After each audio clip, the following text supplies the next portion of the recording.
episode of Burton News. I'm Tiana Reed. And I'm Nancy Torres. And as you all know, it's New Year, New Burton, so let's start off this report with Burton's renovation. I am Jeannie Dwan, here to report on Burton High School's modernization project. During the summer, the bathrooms were reconfigured with wider doorways and improved plumbing. Now, students start the second semester with a newly renovated first floor. But what do they have to say about the new look? What I dislike about the renovation is that we can only use 2 floors, so the hallways can be really packed. But about the school renovation is that it can be a little annoying and distracting when we're in class trying to do homework and study. But the classrooms that are being remodeled, they're really nice. They look really pretty, and we got new windows. The windows actually stop the heat from escaping, unlike the old windows which have cracks in it. There are mixed feelings among the Burtonians, but what most of them don't know is the asbestos abatement that's happening at the school. According to the EPA, about 132,000 primary and secondary schools have asbestos-containing material, which has been found to cause lung cancer and mesothelioma. Both teachers and students are at risk. We asked the Burton teachers' opinions about working in an asbestos-containing institution. I got really worried about it for my students especially. Nobody wants to be around anything that is potentially harmful to their health, but when you're thinking about younger people, you worry about just the speed of disease and deterioration, or how much of their lifespan will be affected by something negative. And I know that it said the 3rd floor, but the 3rd floor is above the 2nd and 1st floor, and I imagine that, you know, things move around in the air, so it troubled me to think that my students would be walking around in a school where something could be airborne and harmful to them. I mean, as to how I feel about working in a place that's like it, I mean, at the very least, you know, with the renovations that we have going on, it should be gone. It will be gone. And hopefully we won't have to worry about it. They've hired professionals to take care of it. So, I mean, I'm crossing my fingers, hope there's no effect on, you know, the kids or the teachers or people that work here. I came to Burton's principal, Mr. Kappenhagen, to ask him about the school's plans on solving the problem. So what they're doing on the 3rd floor, because they're doing a lot of demolition on the 3rd floor, that has the possibility of making the asbestos friable, which would be dangerous for human beings. So they have a very complicated system to ensure the safety of all of the workers upstairs on the 3rd floor and all of the students and teachers and staff members here on the 2nd and 1st floors, in order to make sure that it doesn't create a hazard or a health risk for any of us. And they have some very complicated, very sophisticated protocols that are all in place, including several inspections and an ongoing inspection to make sure that that we're all safe. Although the modernization project has its negative, neutral, and positive effects, it is a fact that Burton is moving towards a direction to better their learning environment. Thanks, Jeannie, for that great news report. Next up, students at Burton express themselves by dressing up by feeling like the dress code violates their rights. For me, I have no opinion about it, but let's see what the staff and students have to say. Today we come upon a topic that goes through many Burton students' minds, the dress code policy. First, we'll ask Mr. Kappenhagen more about our dress code. Mr. Kappenhagen, as the principal of our school, can you tell us more about our school's dress code and the purpose of having it? For sure. At Burton High School, we enforce a school-appropriate and responsible dress code. We want to use all aspects of our schooling, from the time you walk into the doors to the time you leave, as an opportunity for you to learn a valuable life lesson. Just as, you know, Mr. Pearson's got great lessons in biology, and Ms. Sullivan's got great lessons in pre-calculus. So I think we use student dress as an opportunity for them to realize what responsible dress is, and to help them start the process of modeling what professionalism is. Our students can dress responsibly, just as they have, just as you will have to do when you go to the workplace. Now let's see what the students and staff have to say. I think that to some extent it's important for schools to have a dress code so that students feel comfortable and like they have a safe space to learn. But I also think that sometimes dress codes can be inhibiting to students and make them feel less comfortable. For example, if there's a really hot day, which we had last semester, and students were forced to cover up. And I also think it's dangerous to argue that a dress code is meant to keep males from being distracted from female students, because it should never be the responsibility of a female to change her actions or her clothing in order to feel safe. That should be something that she feels regardless. For me, I respect the dress code of how it is right now, but I feel like they could tone it down just a little bit. From my perspective, from a boy, I feel that it's kind of unfair for girls because people think that us boys are distracted from girls' shoulders. But for me, I don't get distracted at all, but that could be just for me. And from a girl's perspective, I would say that it's kind of unfair for them because they have to follow this dress code because of us boys, and that they think that shoulders will distract us from learning. But I disagree with that. I feel like the dress code is unequal to women. I feel like it's not fair that a woman should have to cover herself on a very hot day. Why should she have to suffer? I feel like it feeds to the whole I asked to get raped kind of thing, like, oh, I dressed that certain way, so I provoked him, I instigated it. No one asked for it. No one should have to go through that. It's not fair, and I feel like no man should come upon a woman just because of the way she's dressed. If a man comes upon a woman, it's because he doesn't have self-control. She didn't do anything to provoke it. And I feel like the fact that our schools are trying to protect us from that happening is kind of like they're contributing to the whole society saying that women do have to hide themselves or else men are going to come upon them. And I feel like that's not fair. I also think that we're young and we should be able to express ourselves, because supposedly they say that, oh, well, you have to dress for the environment because we're preparing you for when you start working. And it's like, okay, but when we start working, we will dress for it. When I work, I dress like how I'm supposed to for work. I don't dress the same as I do for school. For school, I dress how I want to because I'm a teenager and I feel like I should be able to dress how I want. So what do you think about school's dress code? Do you think it's fair? Well, wasn't that fascinating? Up next, there are students who rather choose video games over sports, but some like to do both. Today we will be interviewing seniors and talk about the difference between those who spend more time on gaming to those who spend more time on extracurricular activities. What age did you start playing video games? I started playing video games when I was 10 years old. Why did you play them and what made them so interesting? Video games are very interesting because you get to express yourself in like different ways. Are you in any extracurricular activities? I used to play basketball when I was in sophomore, but then I got into video games, so I quit playing basketball basically.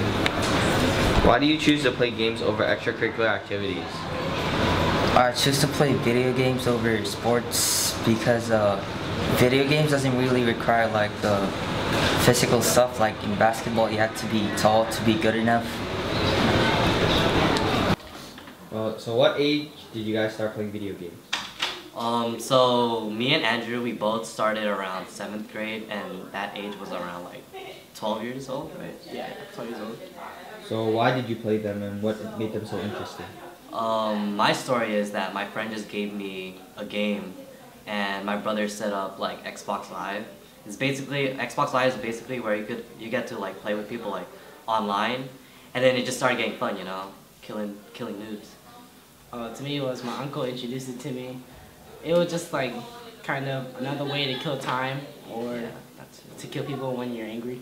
Doing any extracurriculars? I play volleyball. I play kendama.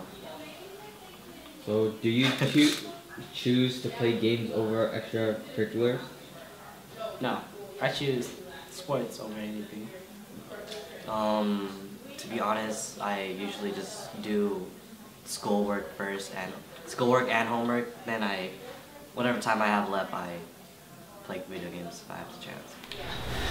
What age did you start playing video games? I remember my father brought me one of the Super Nintendo game consoles. I played that a lot, and that started the gaming thing. Why did you play them? What made them so interesting? It was fun because there was all these pretty colors and I was a tiny child. Then do you prefer to do other extracurricular activities or to play games? Nothing really piques my interest, so I'd say games are more interesting to me. After interviewing some seniors, the reason why they chose one over the other is because of their own self-interest. Video games versus sports, huh? Interesting. So now let's talk about how they should join sports. So wait, do you think that students should join sports during school? Why or why not? In my opinion, I feel that it is a great opportunity to become an extra part of the community and get out there and do something other than just school and education focus. But it can also be somewhat difficult maintaining focus on school and sports, so that can be the problem. But it's definitely great to participate in extracurricular activities like sports. Now let's watch this segment of how our students balance out school and sports.